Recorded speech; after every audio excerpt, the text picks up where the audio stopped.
accidents that teens are getting into are generally because they're driving drowsy, whether that be in the morning or maybe they're driving home later from school. Yes. This is the delayed sleep phase, so difficult falling asleep, late night alertness, fatigue, impact on school. The mental health, guys, I forgot what this is. Mental health, poor sleep quality, not enough sleep can result in insomnia, dysregulated sleep schedules, not fully hitting REM, so like you're not getting fully into your sleep schedule enough, or like getting into a full night of sleep in order to hit REM, which is where you're in your deepest sleep. Fatigue, weakened immune system, so like probably why a lot of college students get sick is because our sleep schedules are changing, so our immune systems are weakened. That's why during the winter and fall when we're studying for finals up late, we're getting sick. And then stress, anxiety, like I said. Now, some barriers and hurdles. So my second main point, kind of why schools are continuing and keeping up their early start times, even though there's been extensive research that showed the benefits of starting later. The California Learning Research Network again states, the challenge is not merely adjusting a few clocks, but re-engineering a complex interdependent network of resources, schedules, etc. So the first thing would be changing or like pushing back the schedule of starting classes just by even an hour would be hard for a lot of schools because there's a lot of things they have to take into account, like maybe clubs and other sports that they have going outside that they have to start maybe as soon as school ends. The second is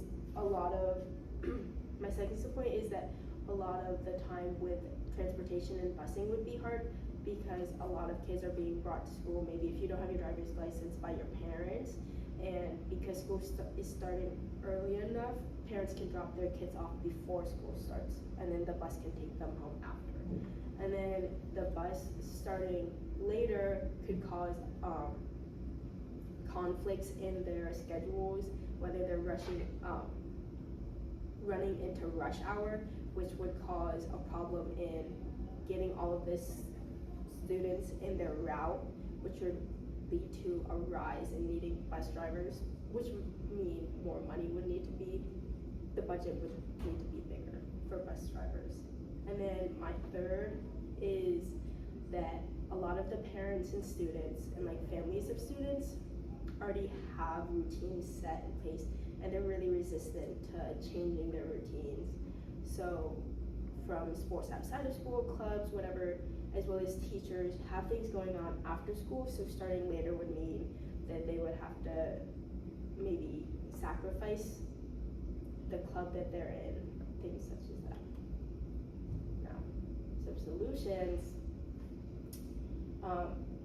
In Seattle, there actually has been around, I think, 7 schools that have changed or pushed back their start time.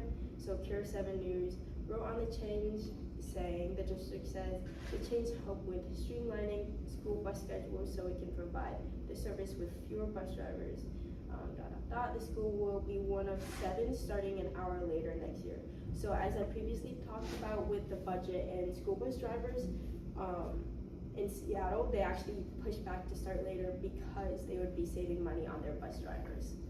And then just kind of on like a local level, like parents can talk to their school board, sign petitions, etc.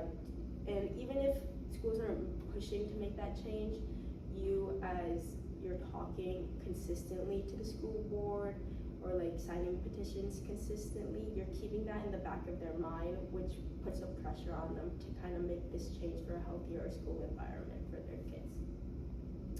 Now today I talked to you guys about kind of some of the problems physically and mentally that starting school early causes. Then I went into some of the barriers and hurdles of why schools are still staying with their traditional start time of like say 7, 8 in the morning.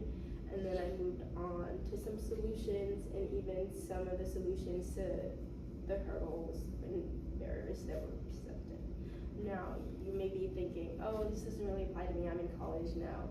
But you had to get here through high school, and I know it always hard waking up early in the morning, but in starting classes later, it can help kids get their sleep in, kind of push away the anxieties and depression and stuff, and help them prepare better for college.